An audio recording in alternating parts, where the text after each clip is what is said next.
नमस्कार। आज की इस वीडियो में हम जानेंगे कि हिंदुस्तानी संगीत पद्धति और पाश्चात्य संगीत पद्धति के स्वरों को दोनों में क्या मतभेद है या दोनों में क्या सामंजस्य है। तो आज इस बात को जानेंगे। हम बात करते हैं भारतीय संगीत पद्धति की। तो भारतीय संगीत पद्धति में 7 शुद्ध स्वर माने गए हैं, जिनके नाम हम सभी भली भांति जानते हैं। सा, रे, गा, मा, पा, धा, नी। इनको क्रमशः इनके जो नाम हैं वो इस प्रकार हैं: षडज, ऋषभ, गंधार, मध्यम, पंचम, धैवत और निषाद। इन स्वरों को इन नामों से जाना जाता है। ये भारतीय संगीत पद्धति के 7 स्वर हैं। इनमें से 4 स्वर ऐसे हैं जो अपने ही स्थान से थोड़ा सा कुछ श्रुति स्थान नीचे गाए जाते हैं, तो उनको कोमल स्वर बोलते हैं। तो ऐसे जो स्वर हैं वो 4 हैं: ऋषभ, गंधार, धैवत और निषाद। एक स्वर ऐसा है जो अपने श्रुति स्थान से थोड़ा ऊंचा गाया जाता है, तो वो स्वर है मध्यम। तो इस प्रकार से 4 कोमल और 1 मध्यम मिलाकर ये 5, इनको विकृत स्वर कहते हैं। ऐसे 5 विकृत और 7 शुद्ध स्वरों को मिलाकर कुल 12 स्वर माने जाते हैं। तो ये भारतीय संगीत की परंपरा के अनुसार है। इसी प्रकार अगर हम जाएं पाश्चात्य संगीत पद्धति में, तो वहां पर भी 12 स्वरों की ही परंपरा है, लेकिन उनको उन्होंने अंग्रेजी नामों से संबोधन किया है।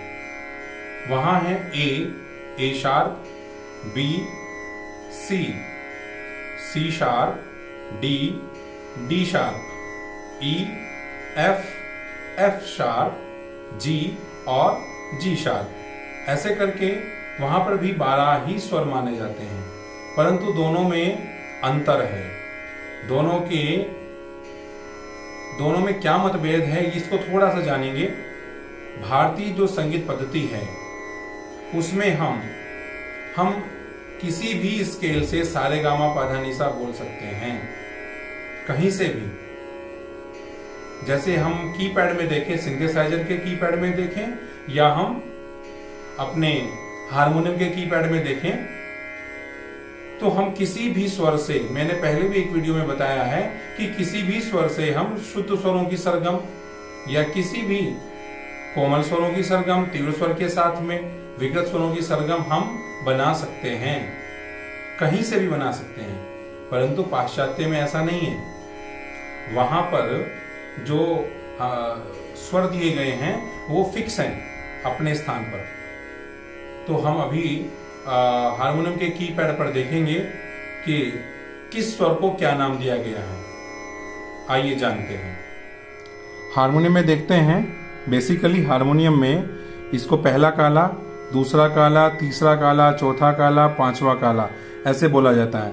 कुछ लोग इसको यहाँ नीचे पहला सफेद, दूसरा सफेद, तीसरा सफेद, चौथा, 5वां, छठा, 7वां, ऐसे 7 सफेद और ये 5 काले, कुल मिला के 12 स्वर ये भी बनते हैं। यहाँ ऐसे सप्तक के सप्तक बनते रहते हैं आगे। तो हम बात कर रहे हैं कि हारमोनियम पर जो पाश्चात्य संगीत पद्धति के स्वर हैं वो कैसे होते हैं। आप देखेंगे, अगर आपके पास सिंथेसाइजर है या आप सिंथेसाइजर की फोटो देख लीजिएगा, तो आपको दिखाई देगा कि उसके कीज के ऊपर यहाँ इस साइड में, उसमें सिंथेसाइजर में वहाँ उस स्वर का नाम लिखा होता है। तो वहाँ इस स्वर को ए माना जाता है। ये जो स्वर है ये 3 काले हैं, और ये जो 6 व्हाइट वाला जो की है, छठा सफेद जो है, उस स्वर को ए बोला जाता है। ये ए है, ये ए शार्प है, ये बी है, ये सी है, ये सी शार्प है, ये डी है, ये डी शार्प है, ये ई है, ये एफ है, ये एफ शार्प है, ये जी है और ये जी शार्प है। फिर से अगला सप्तक शुरू हो जाता है, यहाँ से फिर ए आ जाता है। इस प्रकार से उनके जो स्वर हैं यहाँ से और जी शार्प तक, ए से लेकर जी शार्प तक ये 12 स्वर हैं। देखिए 1 2 3 4 5 6 7 8 9 10 11 12 ऐसे 12 स्वरों की परिकल्पना है।